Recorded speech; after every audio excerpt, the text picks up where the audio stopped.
Hey everybody, it's Rob Moffat. Guys, welcome to this week's book review. This is The Ultimate Guide to Fishing South Florida on Foot by Steve Kantner. It's a very unusual book. There's quite a few fishing books out there, but hardly any of them are focused on the places you can fish without a boat. If you live in South Florida, living around and enjoying the water is one of the prime most important things. Otherwise, why not move to Ohio? The water is the best reason for living here, I think. Water, the weather, and the winter time and the Everglades.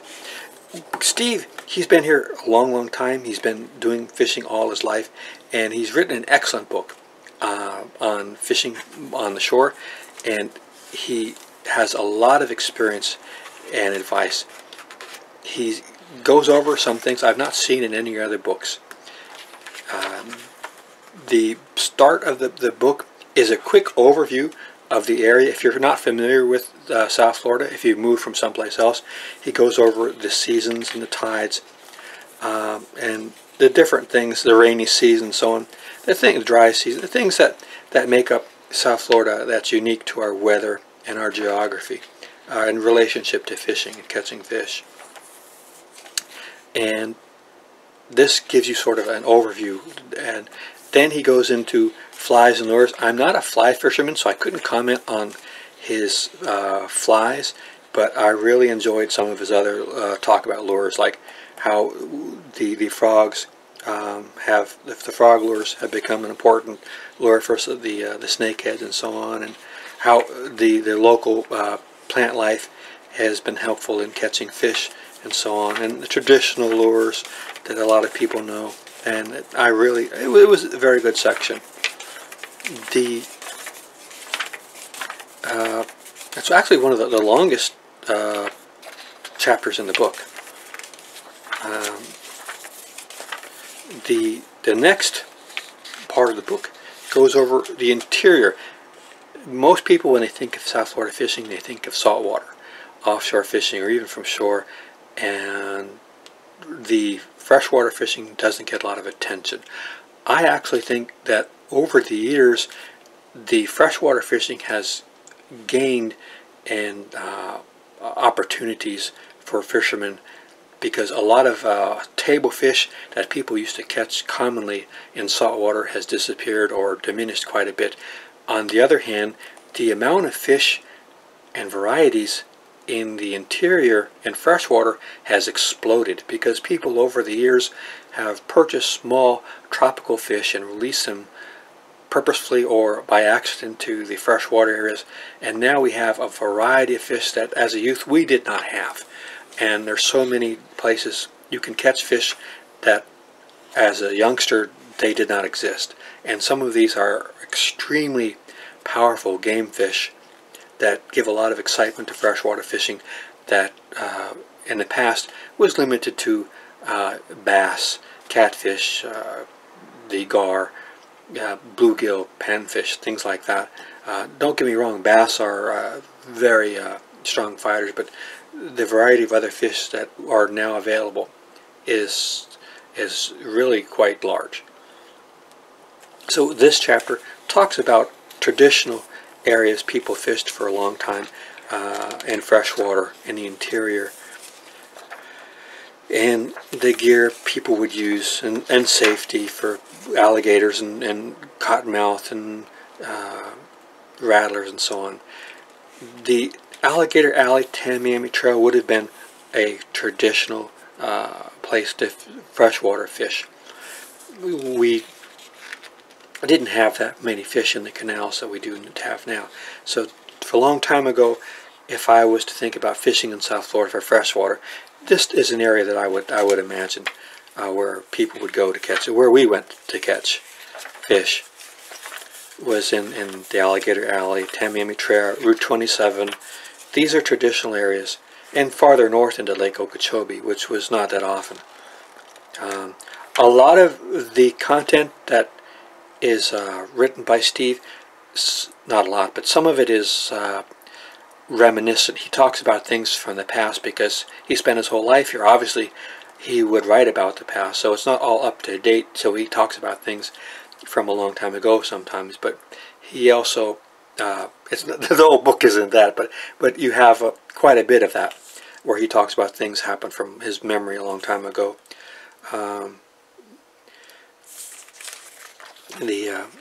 I like his article on canoes. I think kayaks are a little bit overrated here in South Florida. Everybody has a kayak. I think canoes are quite amazing fishing craft. Now this is where the book really shines. He talks about the urban lakes and canals, which I think have grown in importance when it comes to freshwater fishing here in South Florida quite a bit. He talks about places that, even though I've been fishing here all my life, that I wasn't that familiar with. And he has some excellent maps on all of the canal systems here.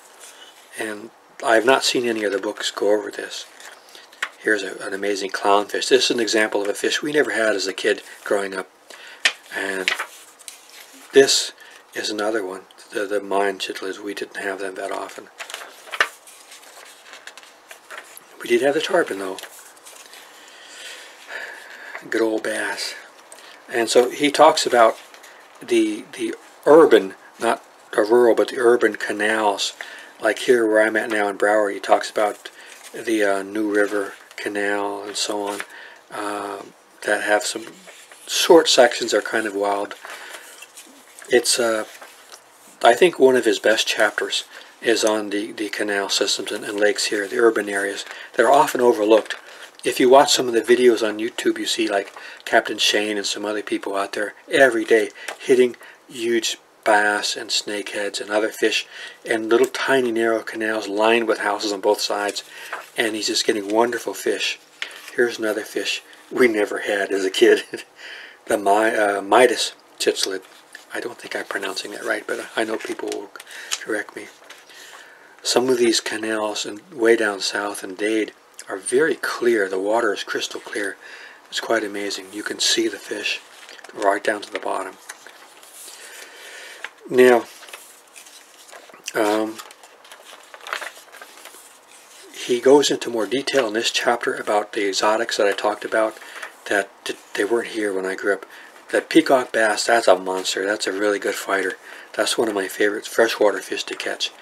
I've eaten them before and I didn't like the taste. There's very few freshwater fish I enjoy eating. The grass carp, the snakehead. The snakehead, I've not eaten one yet, but they said that's one of the best tasting fish there is here in South Florida. I also have heard some saltwater fishermen have been using these as a bait for their swordfish. Yeah, these are common. I found these on the sidewalk here up here in Broward. They're everywhere, and they're voracious, and they take lures very readily, and they're just so much fun to catch. Of course, they're exotic, and they're supposed to be killed and destroyed, but they're really fun to catch. They say that they'll wipe out the other species in the canals, I think because they have so many babies. But as far as being voracious, I don't know anything that will be more greedy eater than a largemouth bass. A largemouth bass would eat anything it could fit in its mouth. So I don't know how it could be more voracious than a bass. But I just think they have so many babies, they outproduce. Also, they can live in such a wider variety of water, from really dirty, turbid, oxygen-depleted water to water that's clear and running and clean. So they can have a wider variety of environment. So then there's a lot more new fish. This is saltwater, the danger. This is scorpion fish, or lionfish, I should say. I don't like those at all. There's giant pacus. So he's got an excellent chapter on all the varieties of fish that were not here when I was a kid. He talks about here again the different times and the water temperature and the high tide or high water, low water, and different equipment and so on. So this is a very good chapter on the exotic species and how to catch them on the interior away from the coastal area. Now we get into the saltwater, and he talks about the seasons, that the different fish that come through, the migratory fish, which is a key part of fishing here in South Florida. And that is actually the biggest joy of most fishermen in South Florida, is the yearly migratory runs of the bait fish and the other table fish that come after the bait. It's what a lot of people live for fishing here in South Florida. He goes over the different fishing tackle and so on, and different methods, and then he talks about surf fishing. Is the first chapter of saltwater fishing. Unfortunately, as a resident of Miami all my life, and recently of Dade, there's very, very little surf fishing in Florida, in South Florida, in Dade and Broward, and that is sort of, it's not his fault. I know some people, I read on Amazon the reviews of the book, some people didn't like this book because they said there was nothing about surf fishing in Dade and Broward. Well, it's kind of difficult because Dade, Broward is condos up and down the coast, except for a few parks.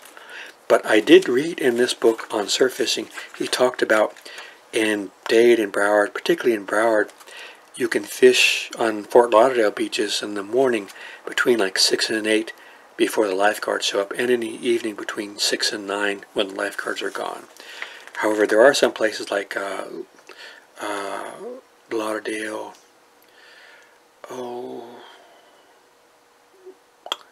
up in, not Lauderdale Lakes, what is Lauderdale? Lauderdale by the sea. Someone told me they'll give you a fine or ticket if you fish on shore, even any time of the day. So I'm not sure. I wish someone would do, maybe I'll do it, a video on all the municipalities in Dade and Broward and what are the rules and regulations on fishing on the beach. Because right now it's a little confusing, but it looks like in most of the beaches, if you fish when there's no people there or no lifeguards, like 6 in the morning to 8 or 6 to 9 in the evening, it is possible to fish on many of the beaches in Dade and Broward, and people aren't aware of it. Of course, then you have difficulty finding parking spaces. That's another story. So he goes over the migratory fish and the big table fish and others that you can catch along shore here in saltwater. And then he starts talking about the surf spots, and you can see they're rather, Miami-Dade County is just a short page, and then on to Broward County. So this paragraph and this page is Dade and Broward for surf fishing, but he does once again go over the laws of Fort Lauderdale and some other places where they say that you can fish under certain periods of time.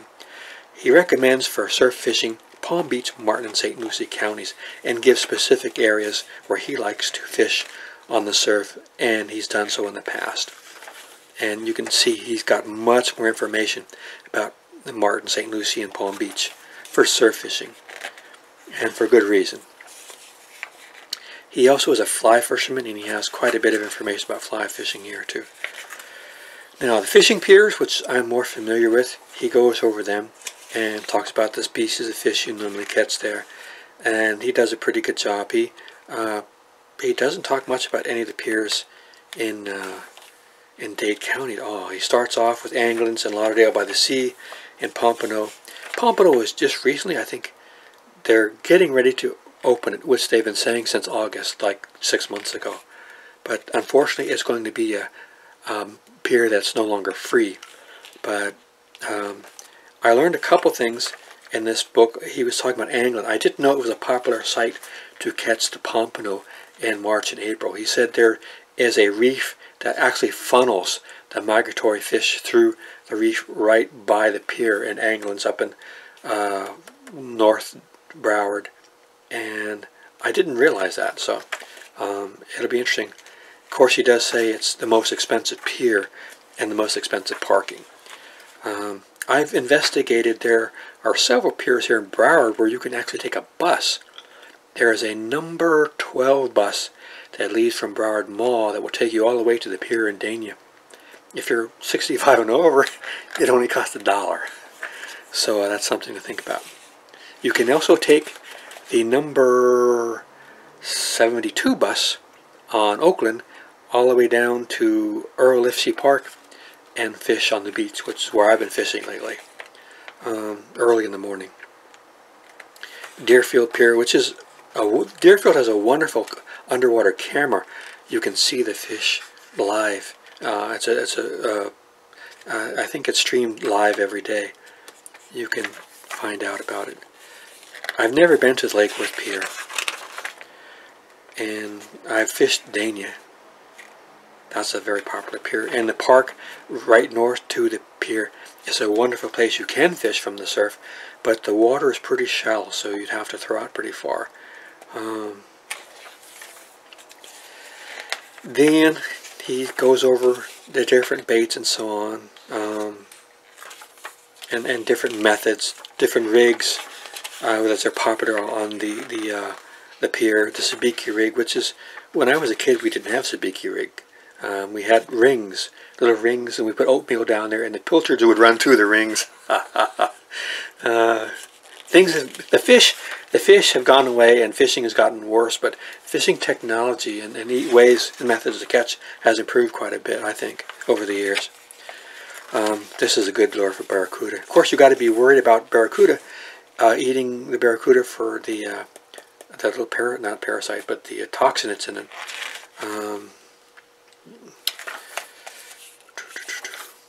Docks and bridges. I'm a bridge fisherman, but there's so many bridges it's against a lot of fish from. He goes over the few that are available, and hardly any mentioned in Dade County. That's one thing that is a negative and positive for this book. He does have some weak points where he doesn't mention areas, and I think it's because he doesn't have experience. But I like that in one respect, because it makes me realize this isn't a book that he just collected a lot of information from other people on. This is from his body of knowledge. He would have mentioned more about the bridges in Dade County if he had been there. So since he has no personal experience, I don't think he wrote about it, which I like. I don't like that he leaves out things, but on the other hand, I realize that the things he does talk about, he is verisimilitude. He has believability. He's done it. He's been there. He's lived it. So this is another feather in his cap. I think another reason to like this book. Night fishing on the bridges, which is the best way to fish, I think, is nighttime. There's one bridge I won't mention in Dade County. You can get up under the bridge and climb under it, and there's an overhang, so you're out of the sun, and there's a big water pipe, so you can rest your rods, and it's very cool, that water running through it. And you can, since the water is shallow on both ends, there's no boats coming through except in the very middle, so you can be up under the bridge in the shade, out of the sun, leaning against this big huge water pipe, fishing out in the water and looking out over the bay. And it's one of my favorite places to fish from a bridge that I'm not going to tell you where it is, but some of you probably realize by what I said. He gives some bridge fishing tips. See, he's got one mention of Miami-Dade County, 79th Street Causeway, which is a great bridge. People don't realize, right to the west of 79th Street Causeway is the mouth of the little river. When the migration of the mullet come through, those mullet go along the coastline, and they go inside the little river, and then they meet the dam. They can't go any farther, and when they want to come out, there are, at the mouth of the little river, are now sharks and tarpon and large jack and even like bluefish and stuff waiting right there at the mouth. And so those mullet, they school up to larger until the whole mouth of the canal is like a big shining pool of jumping silver. It's just like huge, huge, huge schools of mullet. And more game fish meet at the mouth, just waiting for some of the mullet to try to escape from the mouth of the river. It's just a wonderful place to fish. I've gone through there in a little boat, and it's like running your little skiff through a giant sea of mullet. It's just wonderful. You see the jack hitting the mullet, and the mullet jump up along the seawall, and sometimes you have the seawall where there's a layer, a bed of oysters and shells extending out on the seawall, and the poor, stupid, poor, scared mullet will jump up onto the oyster shelf and just try to stay away from the jack going after them. It's just something amazing to see. You can also catch a lot of snook there at night on 79th Street. Just figure eight your lures down in the water in the light. It's a great place to fish. Be careful if people throw things at you, though. Then he talks about inlets and jetties. My favorite jetty is the Haulover, because that's the one that was closest to me. But there's so many other jetties here up in the other counties that are even better, I think. He's got one tiny little paragraph Haulover. The John Lloyd jetty. I've seen people fish John Lloyd using balloons in a west wind to carry their bait way out into the ocean to go after sailfish and stuff. I don't know how they do it, because as boats come out the cut, they could go to the south and cut across the lines and stuff. It'd be dangerous, but people do it. I've seen it. Not many people go to that jetty at John Lloyd. John Lloyd is no longer called John Lloyd. I think it's called Dr. John Mizzle something something Johnson. It's like still Lloyd to me. Boca Inlet, Hillsborough, Palm Beach. And then that's about it. He's got a pretty good book here, I think. It's an unusual book in that there's hardly any books that are covering the same topic. A lot of fishing books on South Florida, but not anything that covers these areas. I think he did an excellent job. I would, even though I'm a cheapskate, I would actually, instead of getting this from the library, I'd actually go and buy it. I'm going to leave a link to it in the video description on Amazon. If you guys are interested, you can read the reviews other people have left for it. And hope you like this book review. I'm going to be putting on, not going to be, I've been putting on new videos every week for the last 12 years. Got close to 800 videos. I got a lot of playlists. I have a Florida fishing playlist on a lot of people I like, their videos on fishing, and a few of mine hope you check out. And some cool people I feature on my channel, no relation to me. Some of them that are cool fishermen too, like, oh, Mr. Marty Zoffinger. Alright guys, take care. Hope to see you out there, and don't catch all the fish. Save some for me.